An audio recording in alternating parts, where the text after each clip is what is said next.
What's up, YouTube? Welcome to the Counting Wisdom YouTube podcast and the Bible Wisdom YouTube channel. I wanted to talk about legalism, that, we can't just have such a legalistic perspective all the time where we are not allowing ourselves to have grace. And you might hear my kids in the background, they're just playing. But anyway, we can't have such a legalistic perspective on our own personal life where we don't allow ourselves freedom to do fun things. For example, if you are so Bible-minded where you say, I can't go to an amusement park. You're so Bible-minded where you say, hey, I can't rent an RV and travel the United States or wherever you live. These are things that I think can, harm us from really living that more of an abundant life, even though I think Jesus can work with anybody where they are. But, I know some Christians, we as Christians can get into those little ruts in our mind where we're like, I'm, so Bible-minded that, I can't watch a movie that I want to watch, or I can't watch a TV show that I want to watch. I can't drink alcohol, or I can't, do something that, isn't really talked about in the Bible that is sinful, of course. Sinful things, I think definitely those are always going to be a no for now and for forever. But, as far as I don't know, buying a drone and flying a drone at the park, going to Las Vegas, for example. I mentioned Las Vegas in one of my other videos, but to have a mindset where you say, I can't go to Las Vegas because, it's Sin City or different things like that, I think that is super legalism. And the Bible, I don't know, talks specifically about the word legalism. I don't know if it talks specifically about that word, but I know Jesus, he had some things to critique about the Pharisees who were super legalistic, where they were saying Jesus can't even heal someone on the Sabbath day because, it's Saturday, and, a person who's paralyzed, they can't be healed on a Saturday. And so to us, now that we know the gospel, we know something about Jesus, it doesn't make sense to us. We think that story is crazy. But to them, back in that day, they had some of those mindsets where, hey, if it's Saturday, and you have the Son of God walking among us, somehow some thought in their mind made them rise up and say, I have to tell God that he can't do this on the Sabbath day. And maybe he forgot about the Sabbath day command. And so that's how I think we can all get into those little mental ruts where I know Jesus said that, a servant is not greater than the master. And so sometimes we as servants can get into a mindset of thinking that we are, greater than our master. And so we think things like, I can't go to a certain area of town, or I can't do these certain things. Now, of course, as far as maybe the cigarette debate, one would want to not smoke cigarettes, not because it's a legalistic thing, maybe from the standpoint of the Christian life, but because we've learned that they are so harmful to a person. Now, I know that sometimes, I remember in the past that I have smoked a cigarette or a cigar or something.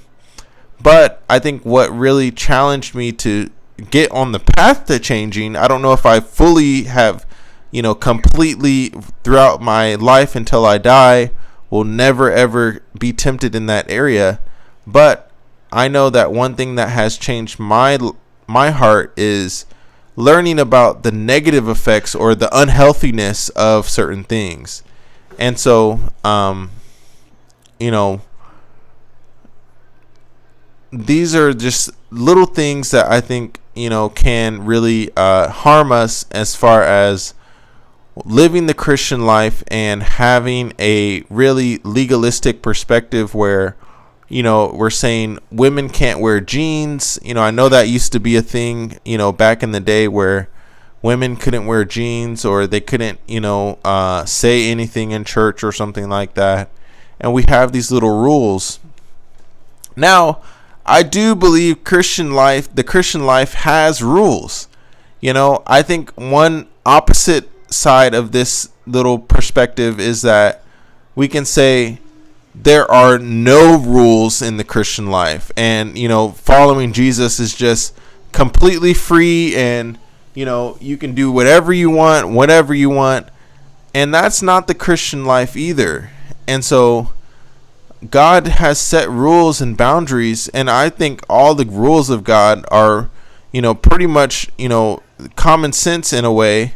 Obviously some things may be harder for us to see than others, but we know that many of God's laws, they make sense to us when we actually take that perspective of having faith in Jesus Christ and believing that God knows better.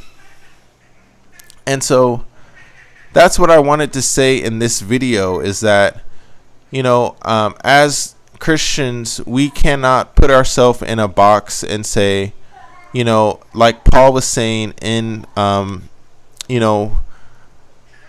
the Galatians or 1 Corinthians or 2 Corinthians or Ephesians, where he's saying how, or really Colossians, and maybe I can go to that verse. I know lately I've been trying to not really put up Bible verses too much, just because I don't know who all is watching, and maybe they're not Christians.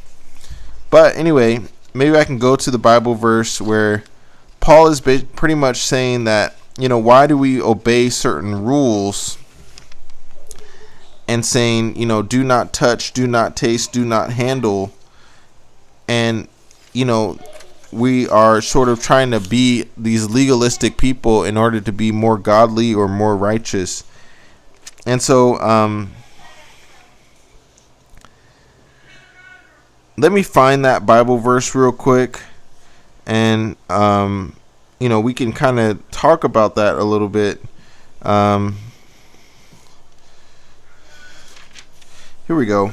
So I'll start at verse 20 in Colossians chapter 2. It says, "You have died with Christ, and he has set you free from the spiritual powers of this world.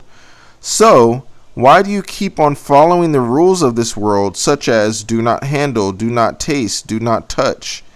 Such rules are mere human teachings about things that..." Oh, let me see if I can get to this page. "About things that deteriorate as we use them.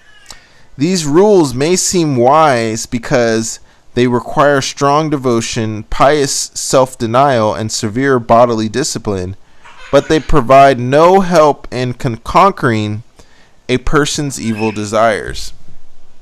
And so sometimes we may think, oh, if I don't drink alcohol, I will never sin. But Paul is clearly saying here, even if we have a certain rule, it does not necessarily stop you from indulging in the flesh. Now, of course, drunkenness, I think, definitely leads to sin. But having a glass or two of alcohol, it does not, prevent you from sinning in some way, or it does not cause you to sin as we may think of it. Having a rule like don't touch, meaning like, I don't know, if you have a rule, oh, I'll never get married and, have sex or, sleep with my wife or husband, whoever you may be, what gender, whatever you may be. You may have a rule like that and saying, oh, if I never touch a woman or never touch a man, if you're a woman, then I'll never sin. But that is not what Paul is saying, and he's saying that those type of rules do not stop a person from conquering their evil desires.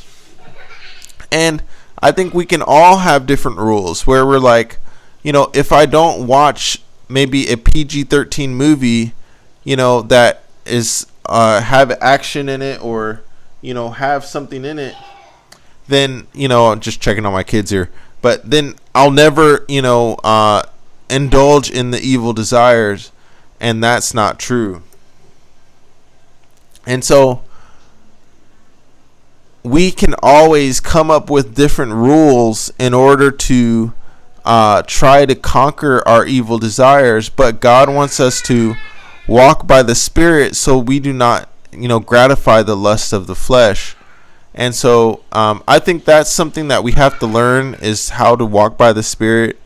And I think sometimes it can seem foreign to us when you talk about walking by the Spirit, but these are things that the Bible talks about. And so check out Colossians chapter 2 verses 20 through 23, and